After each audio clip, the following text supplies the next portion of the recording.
Hey guys, what's good? It's your girl Choreo here. Welcome back to my Carnival Prep 2023, baby. I have my eye on Trinidad Carnival coming up in February, and then I do have Jamaica Carnival coming up April 2023. So today we're doing glutes. Right here, I'm on the stepper, and I'm doing this for 5 whole minutes. All of this that I'm doing here until I tell you when is potentiating and preparing my body for the workout that's ahead. Now, next up, I do some knee highs, and I literally only do about 10 repetitions on each side, going up and going back down. Then I do some range of motion exercises. Very important to do some dynamic stretching before in order to prime your joints for the exercises and to help to prevent and reduce injuries. So this, you can actually do it lying down on your back, or you can do it facing a wall, holding onto the wall, provided you have enough leg room. Here is another dynamic stretch, which I think would be really excellent for many of us, especially if we have issues with hamstrings. So this will help to improve dynamically your hamstring mobility. And right here, I am working on the posterior chain in particular. This is also excellent for, just a generalized core development. It's called a bird dog exercise, 10 on each side.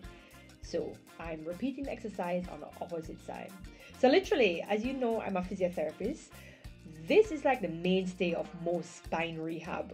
As long as a patient can manage it, we're doing that exercise. And here are just some crab walks, excellent for warming the abductors, priming them, potentiating them, getting them ready for action. Yeah, girl, you gotta get that booty nice and tight. Yeah, you gotta mad the man them or the girl them, anybody you're into. Right here, we're doing some reverse lunges. Really important. Really very important here. We're also going to be doing in this here workout some Bulgarian split squats, and those are hard as hell. So again, 10 repetitions on either side is suffice. Right here, I am doing the Cossack squat. It's pretty hard. If you have never done this before, I tell you to listen, just kind of do a modified version, modified for yourself. I've mixed my Cossack squat with a lunge, so just really opening the hips even more. This is a lot more advanced than the hip opener we did earlier. And then right here, I'm doing a fire hydrant, which is just really bringing the legs in that frontal plane of motion, which I'll get into a little bit more a little bit later. And here I'm doing a kickback or hip extension, further priming the muscles. And again, this may seem like a lot. If it is that you're doing all of these exercises and you start to become fatigued after like the first 3, it just indicates that you are probably not as fit as you think you are, because this is literally just my warm-up.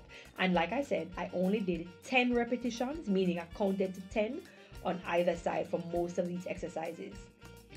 The aim for your warm-up is not to fatigue you, but to increase the circulation, increase the extensibility of the tissues, so that you are not putting yourself at risk of injury and reducing all of those, happenings of injuries. This is just a rainbow, you know what I mean? So this is like a circumduction exercise. It's exercising that we've been doing linear motion, vertical motion, horizontal motion. What this does is it basically targets everybody who probably never get targeted before in our warm-up. This is an excellent way of doing that. And then this particular movement is great for rounding out your bottom.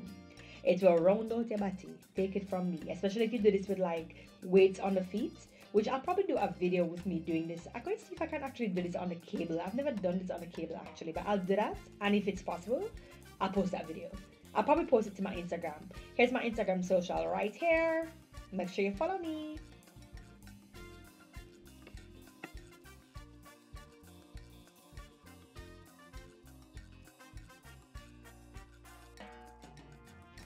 And continuing with our warm-up, we have some hip pulsed abductions. Now these can be pretty hard.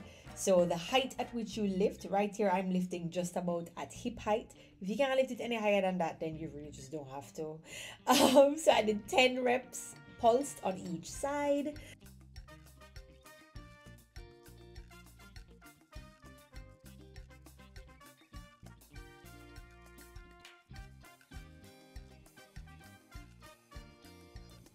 And that is a wrap for my warm-up. All right, Carnival Divas, so school time, draw up a chair, get your notebook.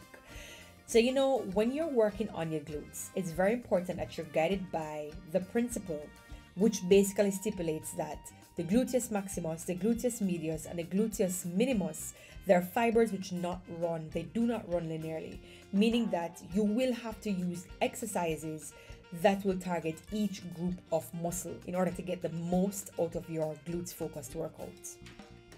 Now, it is very important when you are creating a glutes program that you are guided by that principle that I just mentioned, that the glutes, they're not linear. And so you have to target your glutes at different planes or from different planes. And so if you've ever done any reading from Bret, who is known as the Glute Guy, he has a book. Girl, I've got his book. I've got his book, and he has a gym called the Glute Lab. So he has done some of the most extensive work in terms of glute building, glute development in both males and females, and he has just had some awesome science-based results. So there are 5 planes which he indicates that the glutes need to be worked, and it is suggested that you use at least 3 of these planes in any of your workouts. In this particular workout, I'm using 3, and the 3 that I'm using are the frontal or abduction plane, the horizontally loaded plane, and the vertical plane. Now this exercise that I'm doing, oh god girl, it's like the most popular exercise. Also, it is said that it was actually invented by Bret, who is, as I said before, he is the glute guy. And so scientific evidence has shown that this actually recruits the most gluteus fibers, and it also yields the greatest results in terms of glute development. And so if you ask me, have I had results from this? Girl, yes. Girl, yes. And so I'm going to show you the exercise, and what I want you to pay attention to is the movement of the joint. So this is a horizontally loaded, meaning that you see the plane with which I put the weight on, it's horizontal, and I'm going to be pushing it up. So if you want to know why I'm putting those cushions under, is because my pokebone them will stick out, and it's very uncomfortable when the piece of bar rub on my pokebone. Okay, but fragile. My trainer always a laugh after me, but I just say it go. Some girls are meatier than others in the hip area, but me, no. My meaty where it counts. Yeah. Right. So this is the hip thrust, pulsing up all the way down. The bottom is barely touching the floor, and then I press up and squeeze at the top. Quite simple. It looks simple, but it can really cause a great burn. And in terms of how many reps and sets I do, I'm not going to put it down below. I'm going to just show you. It's a rate of perceived exertion scale that I use. Now in physiotherapy and in exercise science, this is simply, as the name suggests, rate of perceived exertion, how much from a scale of 0 to 10. And there are other scales that go from like 6 to 20, which is more for cardiopulmonary exercises. But this here, we just keep it simple and use a 0 to 10 scale. How much do you see yourself exerting right now? And I use a scale of 8 to 9 out of 10. As my top exercise is the first compound exercise that I'm doing. I really wanted to just pressure my hips, pressure my glutes, and that's exactly what I did. So in terms of my RPE, I did about 15 reps with the first set of weight that I had, which was like about 225 pounds. You cannot go to 225 pounds if you cannot lift up like a 100 pound.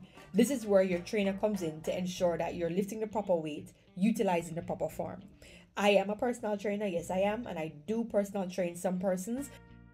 If you're interested in working out with me, you can send me a DM, send me an email, and we can get it cracking. Like, I've literally started training some women who are preparing for Carnival in different parts of the world, as far as Brazil, and I'm just like, oh my god, girl, I am so blessed. I wasn't training persons before, but I really wanted to diversify what it is that I'm doing this year. I wanted to explore that side of me, that, girl, I'm a nerd for exercise science and development, and just having people, you know, attain their dreams and just reach out and get their goals. Yes. So in all, I did about 3 sets, like my top sets, meaning the ones that I was fully loaded. I did about 3 sets.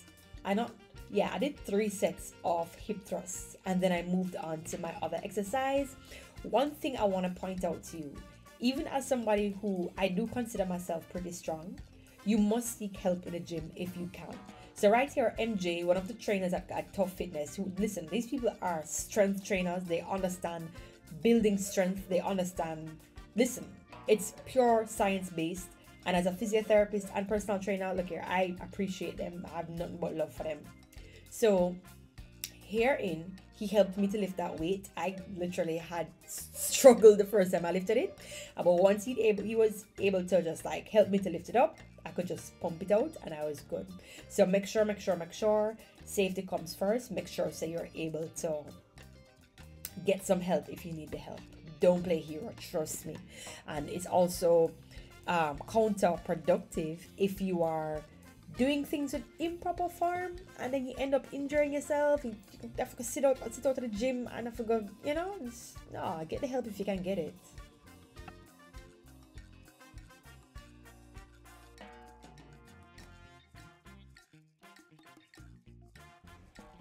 All right, my girls, so now we reached to the point of the workout where we're doing Bulgarian split squats.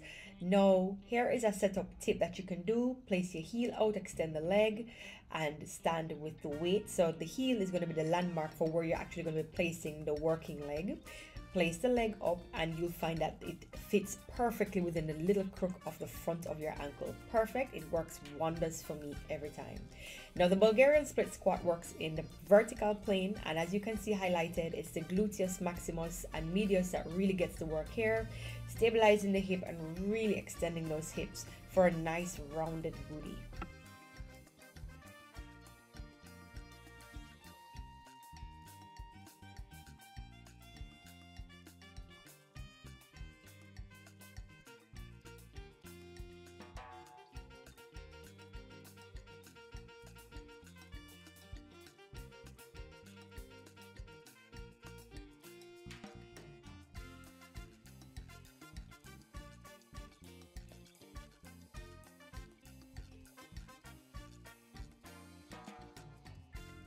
And of course, we're now going on to the opposite side for Bulgarian split squats. To review again the setup, make sure you do it properly, no injuries, we don't want none of that.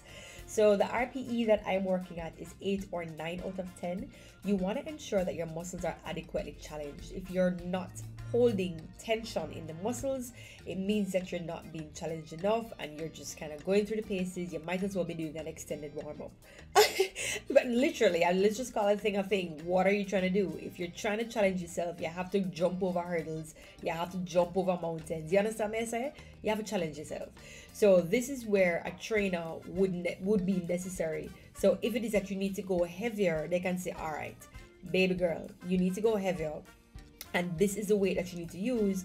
But in order to be doing this weight, I don't want your body to be compensating because of the weakness that you may or may not have. And so let me make sure that I'm looking at you and correcting your form. These are the questions you need to be asking, or these are the thoughts that need to be going through your mind before you start to lift up heavy. Which is why for these particular exercises, I am not putting how much weight it is that I'm literally not even going to answer that question in the comments, because it's really it's subjective, the rate of perceived exertion. And this is something that you must have a conversation with either your trainer or somebody who is in a gym who absolutely knows what they're doing, not just somebody who watches just kind of I mean, it's kind of hard for me to say somebody just watches YouTube, because you can learn a lot of stuff from YouTube. I've learned a lot of stuff from YouTube, but there are some persons who really do not understand the essentials of injury prevention, and so I want you to avoid that at all costs.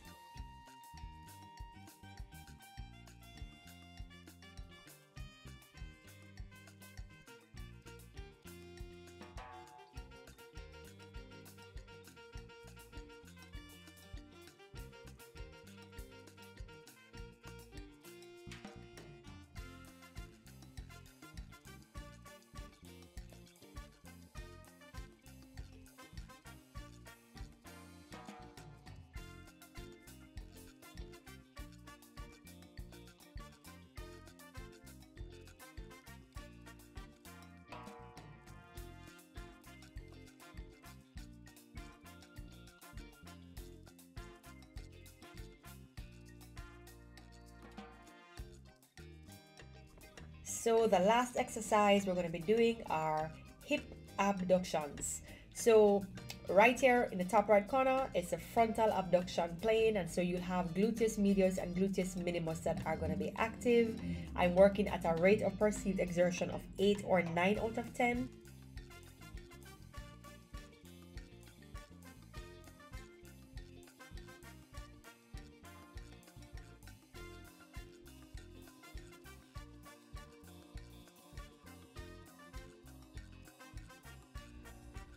So if you are like wondering, where do I get these ankle straps in order to attach myself to this cable machine, these don't come with a cable machine, and the gyms do not provide these for you. So you have to make sure that you have those. Drop them in your cart on Amazon. Just look for ankle straps that can be attached to cable machines, and you should be good.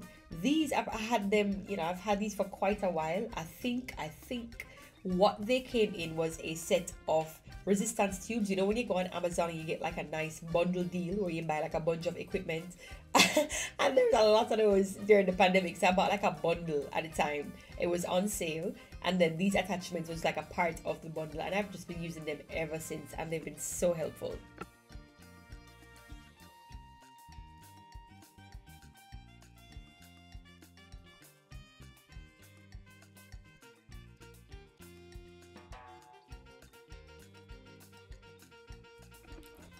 Now, this exercise is it's very easy. So you want to ensure that you have a relaxed standing leg, and the working leg is moving in the coronal or frontal plane, or abduction plane, if you want to call it in, I guess, layman's term. Is abduction really a layman's term? I don't know. Side leg. So you want to make sure that the toes remain pointing forward and the knees remain pointing forward to get a nice parallel movement, so you get to really target those side muscles, the gluteus medius and minimus, yes, but also what is known as the tensor fasciae lata, which is kind of what causes that split down the leg, right? And these together help to pull that leg up, and helps to round out the booty from the sides. Yes, ma'am.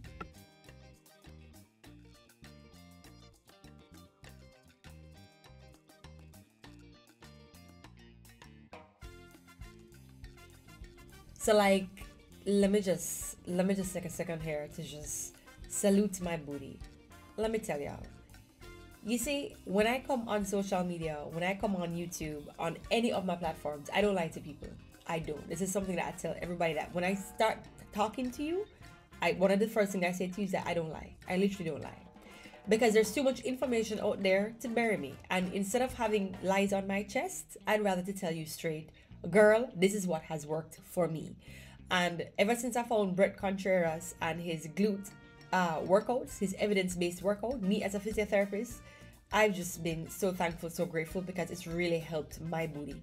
And I mean, I've done other exercises before, but targeting the glutes in this educated manner of just all around has just really helped. And finally, mommy, I'm going to get into some static stretching. It's very important to stretch after your workout to help to release the built up tension and to help to maintain your range. Okay, there are many persons who, when they work out, I am guilty of it as well, you get so tired and exhausted, you're just like, oh, I just want to go home and just lie down. Wrong, you really shouldn't do that. In order to maintain the extensibility of your tissues, you need to ensure that you stretch. Static stretching is very important, holding it for at least 20 to 30 seconds. If you have the time, hold each stretch for at least a minute, if you are able to tolerate it as well. I can't express that enough. If you don't do it, you can lose the range, and if you lose range, it will basically be a lot harder for you to excel or to progress in the gym, right? So your development will basically be slowed down if you don't have the range of motion to suit or to stand up to the exercises that you're trying to put your body under. So I'm doing hamstring stretches, hip flexor stretches. I'm going to also be doing some groin stretches, and I just want you to follow along as much as you can. If there's any other stretch that you feel like you need to do at the end of a glutes workout, feel free to drop it below. One of the ones that I didn't put, I'm going to drop a picture right here, is this figure 4 stretch. So the figure 4 stretch can be done either as a wall assistance, as you see in the first picture above, and then the below one you have it where it's a little bit more advanced, and so it's great for stretching the glutes when you're finished working out. Right here I'm doing a sumo squat, which is excellent for opening up the groin area, which can definitely become tight after you do your glutes day workout. And this is really subjective. um, moving the body from side to side in a side lunge is also subjective. So if you can go this slow, great. If you can go lower, even better. If you are unable to get, even halfway to this area, it's fine. Just kind of modify it for you. Literally all you're doing is opening one leg straight out to the side and one leg remains bent and both heels remain on the floor.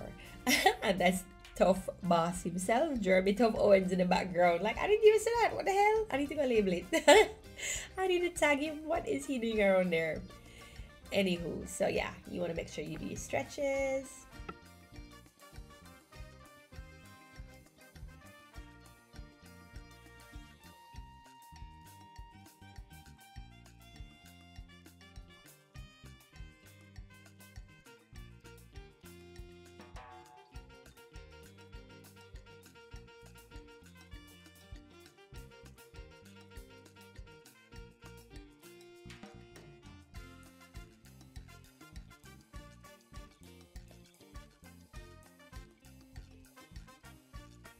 So guys, at this point, I am legitimately just watching the video with you because as far as I'm concerned, all of these are subjective to the person who is going to be performing them. Stretches must be modified to suit you. So if it is that you can go deeper into your stretches, spend some more time on them, I'm just giving you suggestions as to a generalized stretching program that you can do at the end of your workout. Too often persons just don't stretch altogether, and that's just not good because it will result in tight hamstrings, tight body, tight hip flexors, and that can result in all sorts of different pains. One of the most common pains that many persons who go to the gym and don't exercise their bodies by way of static stretches is back pains. Lots of people end up with back pains, knee pains, shoulder pains because you don't stretch. And so remember, the body is quite adaptable. So if, for example, you sit down all day, the hip flexors, which is that muscle that I'm going to drop a picture right here, those can become very tight and cause you back pain. The hamstrings can become very tight and cause you hip pain. You know what I mean? So these are just some examples. I'm not saying that this is literally what's going to happen to you. It's going to happen to you if you sit all day, but I'm telling you, these are some common complaints that as a physiotherapist I tend to get. And on that note, again, I'm going to drop my information right here. If you're interested in physiotherapy consultation and or personal training, I do it virtually and as well in person.